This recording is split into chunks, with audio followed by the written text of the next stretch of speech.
Market decline से बचने का फुल प्रूफ तरीका। नमस्कार, मैं अमनदीप सिंह शासन मिस्टर म्यूचुअल फंड्स आपका स्वागत करता हूं मेरे यूट्यूब चैनल पे। आज हम डिस्कस करेंगे वो ऐसी स्ट्रैटेजी जो कि एक गारंटी का काम करेगी आपके कैपिटल प्रोटेक्शन में, भले मार्केट डिक्लाइन होने की स्थिति में हो या नहीं हो। वो स्ट्रैटेजी का नाम है एसेट एलोकेटर स्ट्रैटेजी।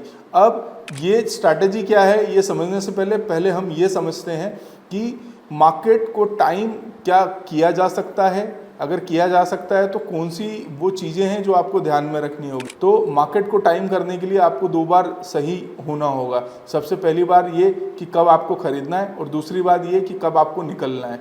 ये प्रैक्टिकली पॉसिबल नहीं होता है क्योंकि दो बार मुझे बॉटम, अभी जैसे मार्केट गिर रहे हैं तो मुझे बॉटम डिफाइन करना मेरे लिए मुश्किल है कि कहाँ कौन सा वो पॉइंट है जो बॉटम ट्रीट होगा और वहाँ से मार्केट जो है बाउंस बैक करेंगे। और सेकेंड, वो कौन सा पॉइंट होगा जहाँ से मैं एग्जिट ले सकता हूँ। वो क्लासिक एग्जांपल आपको बताता हूँ। 4 जून को मार्केट 75-76,000 पे ट्रेड हो रहा था। बीजेपी और ये जो इलेक्शंस, इंडिया के जो इलेक्शंस हैं उसके रिजल्ट्स आए और उस दिन 70,000 पे मार्केट बंद हुआ। ठीक है, तो अब अगले ही एक हफ्ते में वो 76,000 क्रॉस हो गया, 80,000 हो गया।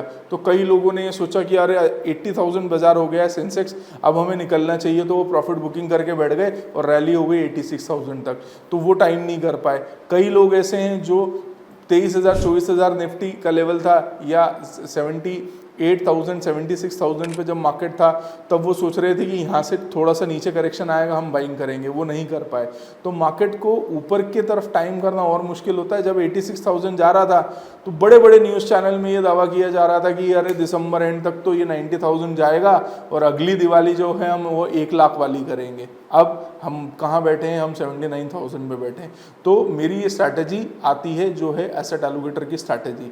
वो ये बोलती है कि इसमें आप कॉम्बिनेशन में इन्वेस्ट करते हैं। कॉम्बिनेशन कैसा? आपका इक्विटी का कॉम्बिनेशन, डेट का कॉम्बिनेशन, आपकी गोल्ड का कॉम्बिनेशन और आपके रियल स्टेट का कॉम्बिनेशन। ठीक है, अब ये कैसे काम करता है? ये वैल्यूएशंस के बेसिस पे काम करता है। फंड मैनेजर हमसे ज़्यादा समझदार होते हैं बट ऑब्वियस क्योंकि वो इतने सालों से फंड मैनेज कर रहे हैं, वो माइक्रोस को भी जानते हैं, मैक्रोस को भी जानते हैं। वैल्यूएशन के बेसिस पे ये डिसाइड करते हैं कि मेरे को इक्विटी का लेवल्स कितना रखना है और मुझे डेट का लेवल्स कितना रखना है, या मुझे अब गोल्ड में जाना चाहिए या सिल्वर में जाना चाहिए, प्रेशियस मेटल्स जो होते हैं, या फिर मुझे जो है रियल स्टेट में जाना चाहिए। तो उसके अकॉर्डिंग ये जो है एसेट अपनी एलोकेट करते हैं। तो वहाँ से ये एसेट एलोकेटर के जो है स्ट्रैटेजी कहलाती है जहाँ पे मिनिमल रिस्क होता है। मिनिमल रिस्क इसलिए मैं बोल रहा हूँ कि जहाँ भी मार्केट के वैल्यूएशंस हाई हो जाते हैं तो वहाँ से ये मार्केट के वैल्यूएशंस हाई हुए तो यहाँ इन्होंने अपनी इक्विटी को ऑफलोड कर दिया, इक्विटी को थोड़ा सेल करके और इक्विटी को 30% या 40% तक ले आए। 5 साल में ऑलमोस्ट पैसा डबल हो चुका है और 3 साल की अगर हम बात करते हैं तो भी डिसेंट 14-15% के रिटर्न्स आए हैं। तो ये स्ट्रैटेजी इसलिए भी इम्पॉर्टेंट है कि फॉर एग्जांपल मैंने कई सेक्टोरल फंड्स में इन्वेस्ट कर रखा है, स्मॉल कैप में कर रखा है, मिड कैप में कर रखा है। मुझे समझ में आ रहा है वैल्यूएशंस बहुत ज़्यादा जो हैं ओवर वैल्यूड हो चुकी हैं और वहाँ से मुझे अब कुछ प्रॉफिट बुकिंग करनी है। तो कुछ प्रॉफिट बुकिंग का percentage as per your risk profiling decide होता है। जैसे मैं 40% मुझे पूरे इक्विटी से बाहर आना है। अब मैं इक्विटी से बाहर आके सेविंग में रख नहीं सकता या स्टैगनेंट फंड को रख नहीं सकता।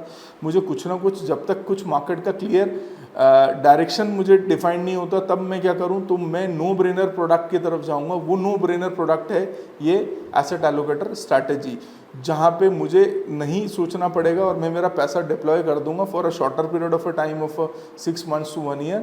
मुझे FD प्लस 5% या इन्फ्लेशन प्लस 5% रिटर्न तो मिलेगा ही मिलेगा। मेजर मेरा जो कैपिटल है वो भी प्रोटेक्ट होगी।